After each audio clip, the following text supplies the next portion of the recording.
हाँ दोस्तों, मैं गरिमा आपके ऑफिशियल यूट्यूब चैनल संघर्ष अध्ययन केंद्र में आप सभी दोस्तों का स्वागत करती हूँ।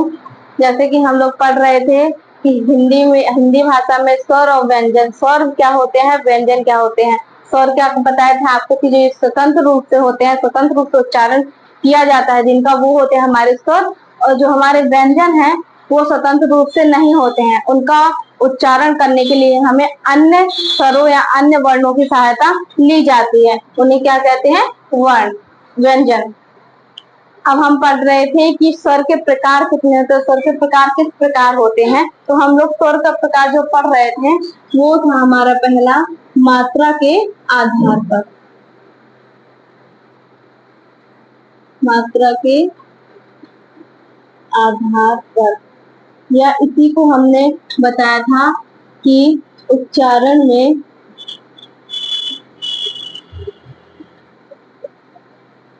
लगने वाले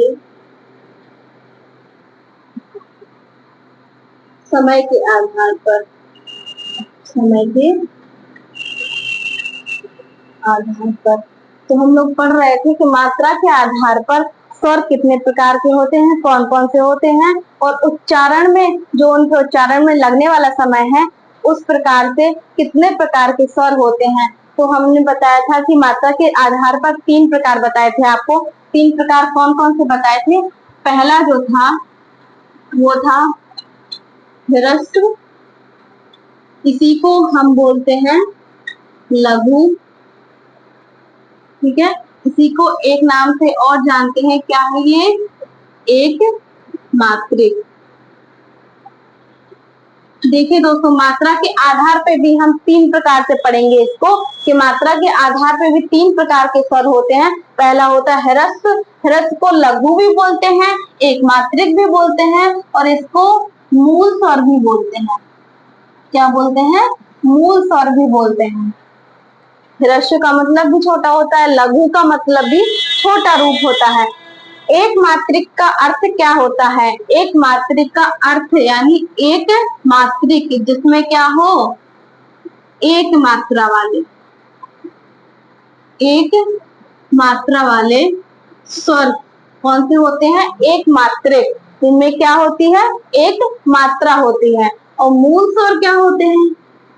मूल स्वर, मूल स्वर वे होते हैं जिनका स्थान मूल रूप से वही हो, इनको पृथक ना किया जा सके, उन स्वरों को पृथक ना किया जा सके। यानी हम अपने शब्दों में कहूं कि जो हमारे शब्द होते हैं उनका अर्थ निकाला जा सकता है या उनका संधि विच्छेद किया जा सकता है, लेकिन हमारे जो मूल स्वर हैं उनका संधि विच्छेद नहीं किया जा सकता।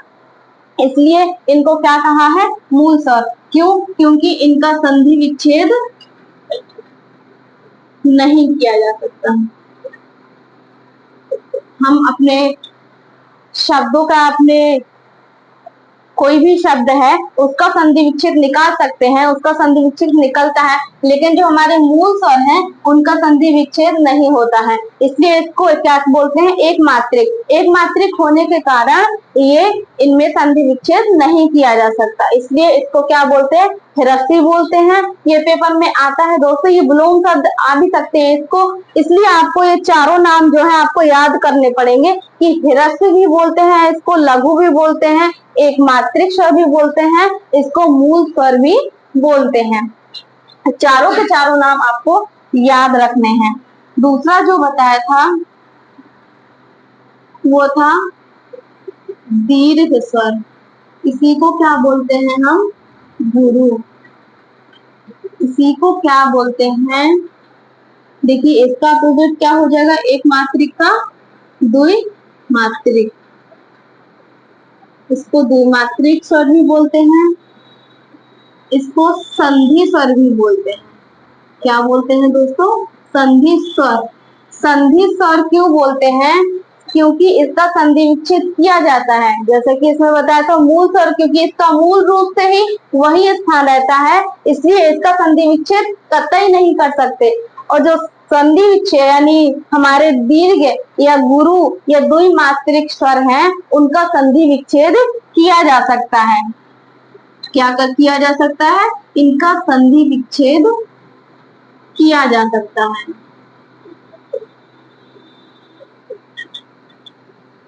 इसलिए जो हमारे दीर्घ या गुरु स्वर हैं वो कौन से स्वर कहलाते हैं? संधि स्वर कहलाते हैं। इनका संधि विच्छेद किया जा सकता है। इसको द्विमात्रिक स्वर क्यों बोलते हैं? ये इनमें कितनी मात्राएं होती हैं? 2 मात्राएं होती हैं, इसलिए इसको द्विमात्रिक स्वर भी कहते हैं। अब बात करते हैं तीसरा। जो तीसरा स्वर है हमारा वो है प्लूत। किसके आधार पर पढ़ रहे हैं हम लोग? मात्रा के आधार पर या उच्चारण में लगने वाले समय के आधार पर हम लोग ये स्वरों के प्रकार पढ़ रहे हैं। ह्रस्व, लघु, एकमात्रिक या मूल स्वर, इसको बोलते हैं दीर्घ, गुरु, द्विमात्रिक या संधि स्वर। ये सभी जो विलोम शब्द है आपको याद करने पड़ेंगे दोस्तों। पेपर में पूछ सकता है, आपको जरूरी नहीं है कि दीर्घ दे, आपको गुरु भी दे सकता है, द्विमात्रिक भी दे सकता है, आपको संधि स्वर भी पूछ सकता है कि संधि स्वर कितने होते हैं। बात करते हैं प्लुप्त स्वर। प्लुप्त स्वर क्या होता है? लंबे समय तक लगातार बोले जाने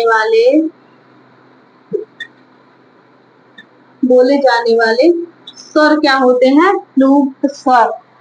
यानी जिन स्वरों को लंबे समय तक और लगातार बोला जाए वो हमारे क्या होते हैं? प्लुप्त स्वर होते हैं। जैसा आपने देखा होगा कि कुआं रहता है, उसमें हम पत्थर डालते हैं, उसमें कंपन की आवाज, आपको कंपन की ध्वनि सुनाई देती है। वो कंपन की ध्वनि आपको लंबे समय तक लगातार सुनाई देती है, वो ही हमारी कौन सी ध्वनि कहलाएगी? प्लुप्त ध्वनि कहलाएगी, प्लुप्त स्वर।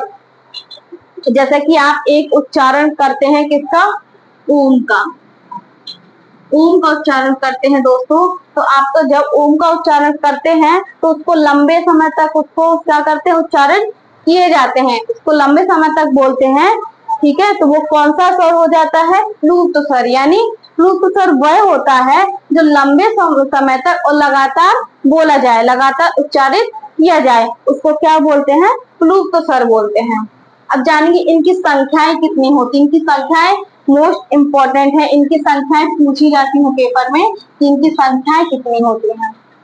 इनकी संख्याएं, जो हमारा ह्रस्व, लघु या एकमात्रिक स्वर है उसकी संख्या होती है 4। कितनी संख्याएं होती हैं उसकी? 4 होती हैं। कौन कौन सी? अ, लघु ई, लघु ऊ और लघु नी। ये चारों के चारों कौन से स्वर हैं? ह्रस्व या लघु स्वर हैं। ये एकमात्रिक भी स्वर हैं। इनमें कोई मात्रा आपको दिख रही है क्या? आ की कोई मात्रा नहीं होती है, वो मूल रूप से होता है। ई की भी कोई मात्रा नहीं होती है, वो मूल रूप से होता है। इनकी संख्या कितनी होती है? 4 होती है। जो हमारे दीर्घ स्वर हैं उनकी संख्या होती है 7। 4 स्वर तो ये निकल के आ गए। अब बाकी जो जितने स्वर बचेंगे, 7, 4 बचने के बाद, 4 निकलने के बाद जितने स्वर बचेंगे वो हमारे सारे के सारे कौन से होंगे? दीर्घ स्वर होंगे। कौन कौन से? दीर्घ आ, दीर्घ ई, दीर्घ उ, ए, आय, ओ और अ। ये हमारे कौन से स्वर हैं? दीर्घ स्वर या गुरु स्वर या द्विमात्रिक स्वर। यानी इनमें क्या होती? मात्रा होती है, आगे मात्रा है, ई की मात्रा भी है, इसका संधि विच्छेद किया जाता है। जैसे कि आपको दे दिया जाए आ और एक, तो इसका संधि विच्छेद होता है कौन सी संधि में? गुण संधि में। गुण संधि में, यानी इसको संधि स्वर भी बोलते हैं, इसलिए इसको संधि स्वर बोलते हैं कि इनका संधि विच्छेद किया जाता है। क्यों? क्योंकि ये द्विमात्रिक होते हैं। इनमें 2 मात्राएं होती हैं, इनकी खुद मात्रा होती है। और जो हमारे मूल स्वर हैं वो मूल रूप से होते हैं, इनकी कोई मात्रा नहीं होती है, इसलिए इसको मूल स्वर कहते हैं और इसको संधि स्वर कहते हैं। द्विमात्रिक भी बोलते हैं, गुरु भी बोलते हैं और दीर्घ भी बोलते हैं। बात करेंगे, मूल स्वर है 4 और दीर्घ स्वर जो है हमारे 7, 11 हमारे स्वर हो गए हैं। अब आप प्लुत स्वर को जानेंगे। प्लुत स्वर, अब 11 तो स्वर हो गए हैं, प्लुत स्वर कौन से होते हैं? प्लुत स्वर इनकी संख्या कितनी होती है? बात करेंगे प्लुत स्वर, इनकी संख्या कितनी होती है? प्लुत स्वर जो होते हैं उनकी संख्या होती है 8। कितनी होती है? 8। वही संस्कृत में अगर पूछ ली जाए, संस्कृत में इनकी संख्या कितनी होती है, तो संस्कृत में इनकी संख्या 9 होती है। ठीक है, ये हो गए तीनों स्वर, ह्रस्व, लघु और प्लुत क्या होते हैं। अब इनका एक सांकेतिक चिन्ह भी होता है, संकेत चिन्ह भी होता है। इसको कैसे दर्शाते हैं?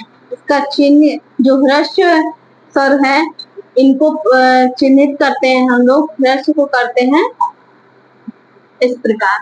जो दीर्घ है उसका जो चिन्ह होता है दर्शाने का, उसका होता है इस प्रकार।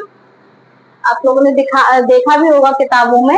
और जो प्लुत स्वर है उसका चिन्ह होता है, जैसे हम कोई वर्ड बोलेंगे, जैसे हम एक वर्ड सुनते हैं, बोलते हैं मैया, तो इसको लगातार बोलते जाते हैं तो उसको हम चिन्हित इस प्रकार कर देते हैं। ठीक है, इस प्रकार कर देते, तो इसी चिन्ह को, इसी संकेत को क्या बोलते हैं हम? अपूर्ण चिन्ह। अपूर्ण चिन्ह क्यों कहते हैं? क्योंकि हमें कोई पता नहीं है आगे जाके कितना लंबा जाएगा। ठीक है, इसको हम इससे परिभाषित करते हैं, इससे दर्शाते हैं, इस चिन्ह से। इसको क्या बोलते हैं? अपूर्ण चिन्ह। इसको क्या बोलते हैं? ह्रस्व, इसको बोलते हैं लघु। ठीक है, आगे पढ़ते हैं। ये तो हो गया मात्रा के आधार पर या उच्चारण में लगने वाले समय के आधार पर स्वर कितने प्रकार के होते हैं। दूसरा हम पढ़ेंगे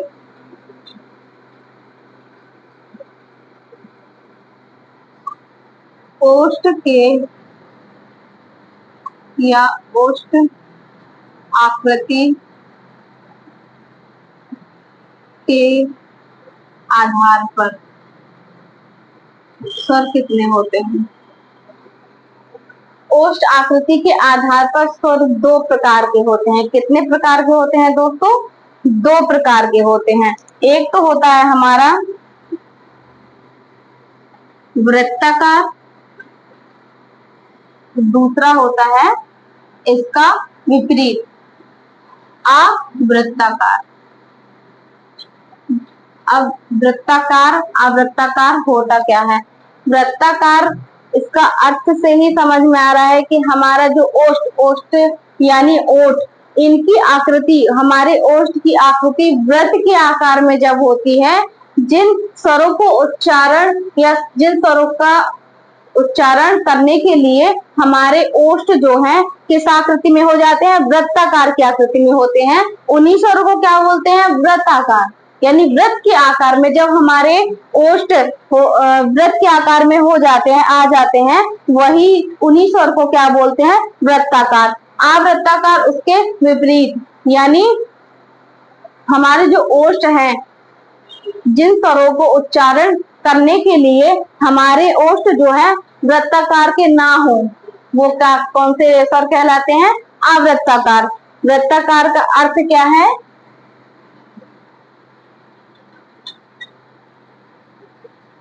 हमारे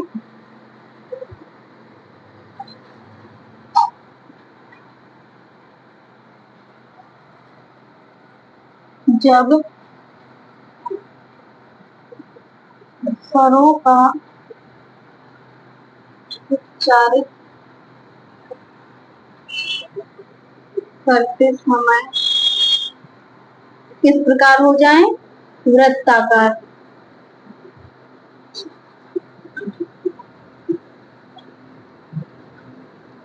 उन्हें क्या बोलते हैं? वृत्ताकार।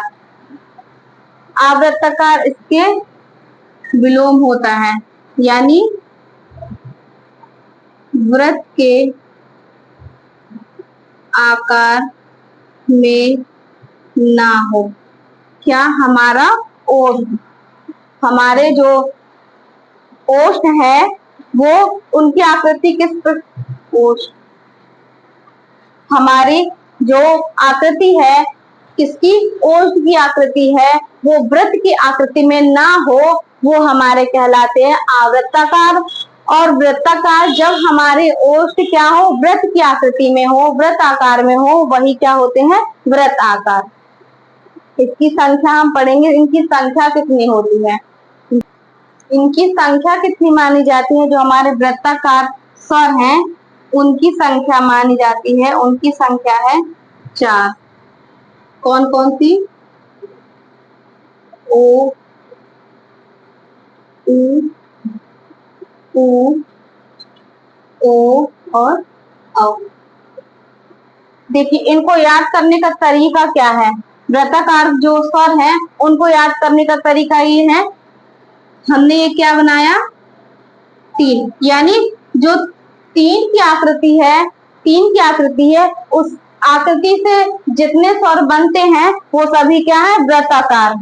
उ, बड़ा उ, ओ और औ, ये वृत्ताकार के स्वर हैं। इनका उच्चारण करने के लिए हमारे जो ओष्ठ हैं उनकी आकृति किस प्रकार हो जाती है? वृत्त के आकार में। इसको हम वृत्त मुखी भी बोलते हैं।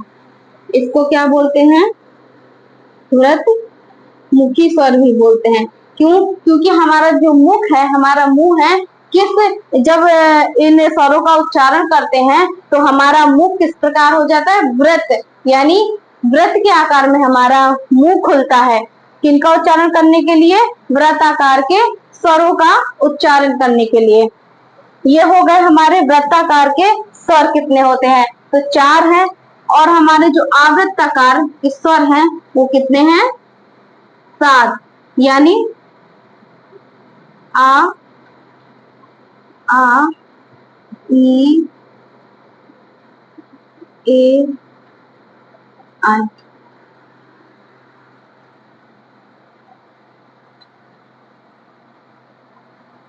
और रिधि, रिधि को भी हम आवृत्ताकार में ही पढ़ेंगे, क्योंकि इसका उच्चारण करने के लिए हमारा ओष्ठ जो है वृत्ताकार में नहीं होता है। तो हम लोग ने पढ़ा कि वृत्ताकार क्या होता है, आवृत्ताकार क्या होता है। वृत्ताकार के जो स्वर हैं उनकी संख्या कितनी है? 4। इनको याद करने का तरीका ये बताया था, जो 3 यानी 3 की आकृति से जो जो स्वर स्टार्ट है, जो जो स्वर बनते हैं उस आकृति से वो स्वर कौन कौन से हैं? वृत्ताकार। और जो आवृत्ताकार है, बाकी सभी, इन चारों को छोड़ के बाकी सभी जो हमारे स्वर हैं वो कौन से हैं? आवृत्ताकार। तो हमने पढ़ा वृत्ताकार क्या होता है, आवृत्ताकार है। ये हो गया ओष्ठ आकृति के आधार पर स्वर के प्रकार। अब हम आगे पढ़ेंगे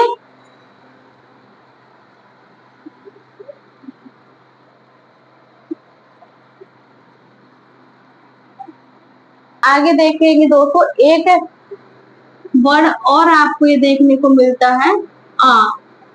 ठीक है, ये जो वर्ड है हम इसको वृत्ताकार बोलेंगे या आवृत्ताकार। इसको हम, इस वर्ड को क्या बोलते हैं? आगत स्वर। क्या बोलते हैं? आगत स्वर, या इसको विदेशी स्वर भी बोलते हैं, विदेशी स्वर, या इसी को हम बोलते हैं ग्रहित स्वर। आगत स्वर क्या क्यों कहा जाता है आगत स्वर? यानी ये विदेशी स्वर है, ये हम, यानी कहाँ से आए? विदेशी स्वर है। इसको हमने क्या किया है? अपनाया है। यानी हिंदी जो हमारी भाषा है उसने इसको ग्रहण किया है या अपनाया है, ग्रहण किया है इसको, इसलिए इसको क्या बोलते हैं? ग्रहित स्वर भी बोलते हैं। ये विदेशी स्वर भी बोलते हैं। ये हमारी हिंदी भाषा में नहीं है, हमारी व्याकरण, हिंदी व्याकरण में नहीं है। ये विदेशी है, विदेशी जो व्याकरण है वहां से लिया है। उस जो हमारी हिंदी व्याकरण है उसमें इसका कोई भी अर्थ या कोई भी इसका परिभाषा नहीं बताया, इसलिए इसको क्या बोलते हैं? विदेशी स्वर भी बोलते हैं। इसको आगत स्वर भी बोलते हैं। ये आया है इसलिए क्या बोलते हैं? इसको आगत स्वर भी बोलते हैं।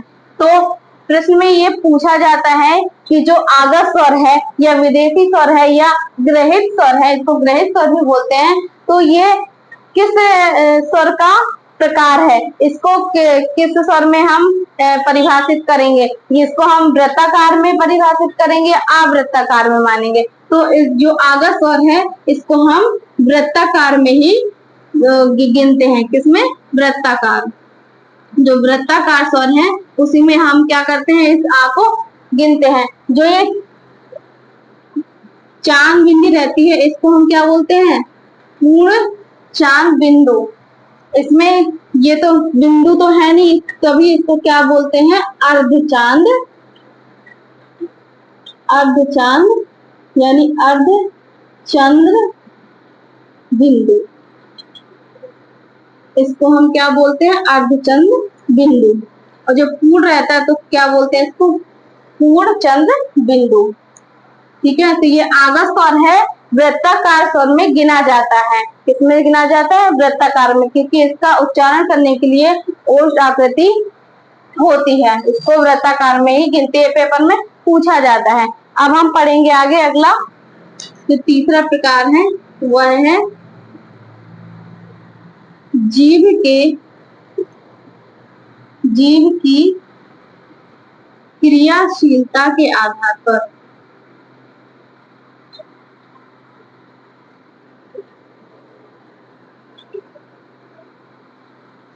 जीभ की क्रियाशीलता के आधार पर स्वरों के कितने प्रकार होते हैं वो पढ़ेंगे कि जीभ, जो हमारी जीभ होती है वो किस प्रकार क्रियाशील होती है, किस प्रकार से स्वरों का उच्चारण करने पे क्रियाशील होती है, उसके प्रकार पढ़ेंगे। एक तो होता है अग्र, दूसरा होता है मध्य, तीसरा होता है वो होता है पश्च। ये तीन प्रकार से हम पढ़ते हैं जीभ की क्रियाशीलता के आधार पर स्वरों के प्रकार। तो अग्र जो होता है, जब हम इन्हीं स्वरों का उच्चारण करते हैं, जब हमारी जो जीभ है जो अग्र भाग से क्रियाशील रहती है वो होता है अग्र। मध्य जो होता है, जब हम किसी स्वर का उच्चारण करते हैं तो हमारी जो जीभ है, जीभा है, वो मध्य रूप से यानी मध्य, जो हमारे मध्य भाग से क्रियाशील रहेगी वो होता है हमारा मध्य स्वर। और पश्च स्वर वो होता है जब हमारे स्वरों का उच्चारण करने में हमारी जीभ पश्च यानी पीछे तरफ से क्रियाशील रहती है वो होता है पश्च। अग्र भाग में जो स्वर आते हैं वो किस प्रकार से होते हैं वो देखेंगे।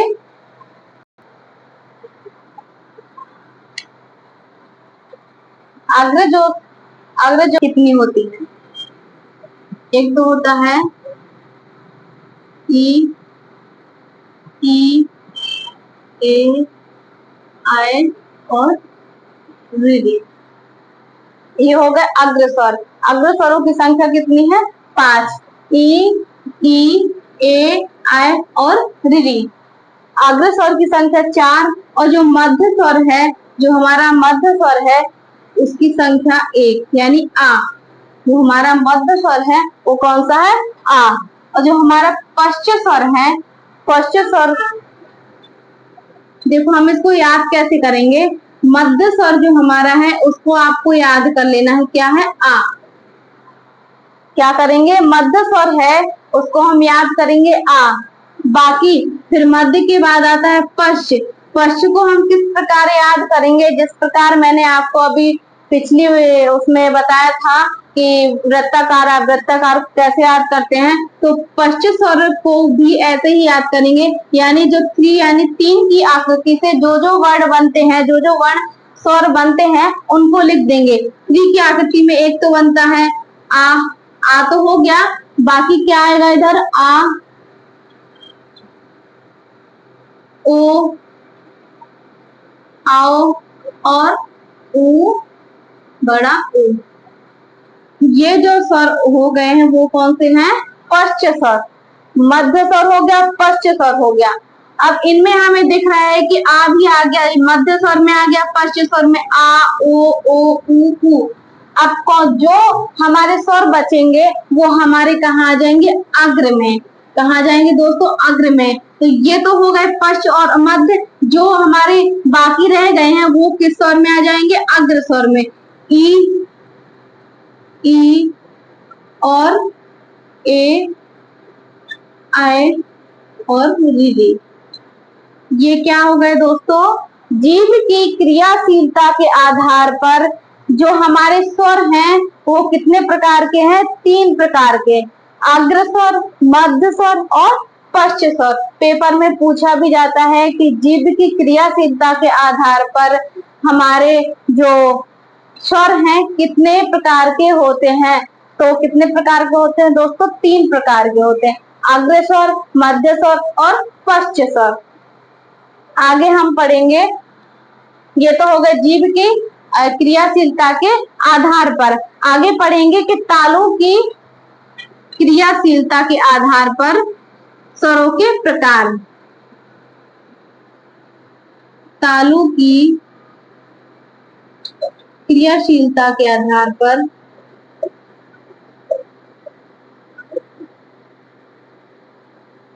क्या पढ़ेंगे, स्वरों के प्रकार।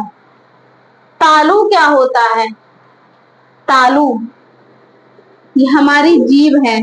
जीभ के ऊपर का भाग, जीभ के ऊपर का भाग, ये हमारे दंत हैं, ये हमारी जीभ हो गई। ठीक है, ऐसे समझेंगे। हमारे जो जीभ है उसके ऊपर का भाग क्या होता है, तालु। क्या कहा जाता है, तालु। हमारे जो दंत हैं, हमारे जो दांत हैं, उसके ऊपर का भाग क्या कहा जाता है, मूर्धा। मूर्धा यानी मसूड़े बोलते हैं जिनको, मूर्धा। मूर्धा के जस्ट ऊपरी वाला जो भाग होता है उसको बोलते हैं हम तालु। यानी जीभ के जो ऊपरी वाला भाग होता है उसको बोलते हैं तालु। तो तालु की क्रियाशीलता के आधार पर जो हमारे स्वरों के प्रकार हैं उनको किस प्रकार उच्चारित किया जाता है, वो कितने प्रकार के होते हैं। तो पहला तो होता है समृत, समृत स्वर। दूसरा होता है अर्ध समृत, अर्ध समृत। तीसरा होता है विव्रत और चौथा होता है अर्ध विव्रत। 4 प्रकार के तालों की क्रियाशीलता के आधार पर स्वरों के प्रकार हैं। कितने प्रकार के, 4 प्रकार के। समृत, अर्ध समृत, विव्रत और अर्ध विव्रत। ये इनकी संख्याएं जान लेंगे, इनकी संख्याएं कितनी होती हैं, इनकी हम संख्याएं जानेंगे, इनकी संख्याएं कितनी होती हैं। जो समृत स्वर हैं उनकी संख्या कितनी होती है, 5। कौन कौन सी, ई, ई, और री। ये हो गए हमारे कौन से स्वर, समृत स्वर। समृत स्वर की संख्या कितनी होती है, 5। अर्ध समृत जो होते हैं उनकी संख्या कितनी है, 2। उनकी संख्या कितनी है, 2। ए और ओ।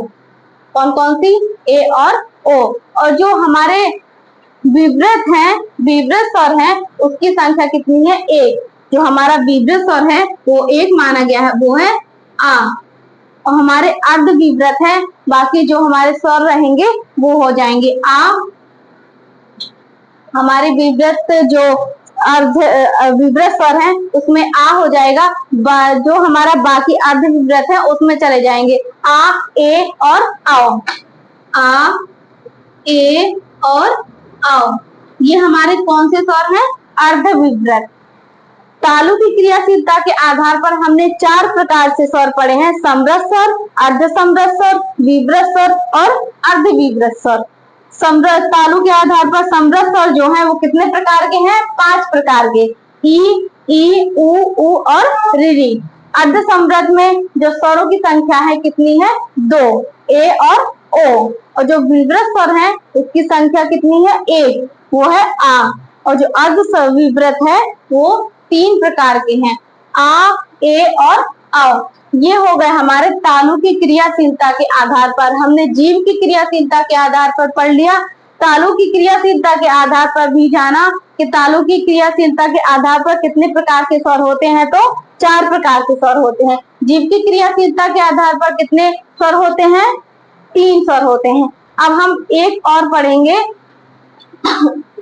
5वां जाति के आधार पर। जाति के आधार पर पढ़ेंगे कि स्वर कितने प्रकार के होते हैं। तो कितने प्रकार के होते हैं, 2 प्रकार के होते हैं। 2 प्रकार के होते हैं। जाति के आधार पर स्वरों की संख्या कितनी है, 2। एक तो होता है सजाति और दूसरा होता है विजातीय। कौन कौन से 2? जातीय और विजातीय। सजातीय और विजातीय। सजातीय का अर्थ क्या होता है, समान जाति का। समान जाति का किस प्रकार, सजातीय का अर्थ होता है समान जाति का। समान जाति का जैसे समान जाति का ये है आ और आ, ई और ई, उ और उ। ये हमारे क्या हो गए, समान जाति के, यानी सजातीय जो स्वर हैं हमारे ये। और विजातीय क्या कहलाएंगे, कौन से कहलाएंगे, विजातीय। इसका क्या हो जाएगा, उल्टा हो जाएगा। सजातीय का अर्थ होता है समान जाति का और विजातीय का अर्थ क्या होगा, यानी जो समान जाति का ना हो, अलग जाति का हो। जैसे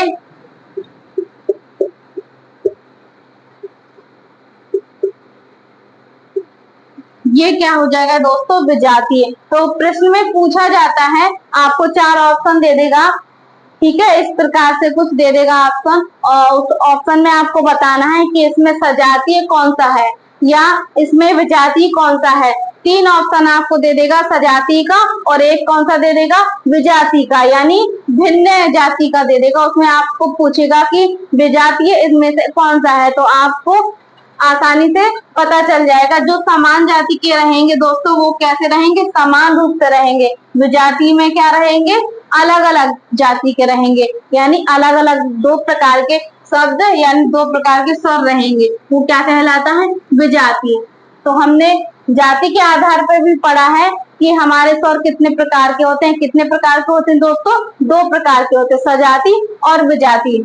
अब आगे पढ़ेंगे हम वर्ण के बारे में। हमारे स्वरों का प्रकार हो चुका है, हमारे स्वर कितने प्रकार के हैं। हमने स्वरों को 5 प्रकार से पढ़ा है कि स्वर कितने प्रकार से पढ़े जाते हैं। अब हम पढ़ेंगे वर्ण कितने प्रकार के होते हैं, वर्णों की संख्या कितनी होती, व्यंजनों की संख्या कितनी होती है, व्यंजन कितने प्रकार के होते हैं, ठीक है। ये हम आगे अगली क्लास में पढ़ेंगे और इसको विस्तार से पढ़ेंगे। व्यंजन की संख्या किस प्रकार से होती है, इनको किस प्रकार पढ़ा जाता है। जैसे हमने स्वरों के प्रकारों को विस्तार से पढ़ा है, ऐसे ही हम व्यंजनों की संख्याओं को, व्यंजनों को भी विस्तार से पढ़ेंगे। अगली क्लास में चर्चा करेंगे।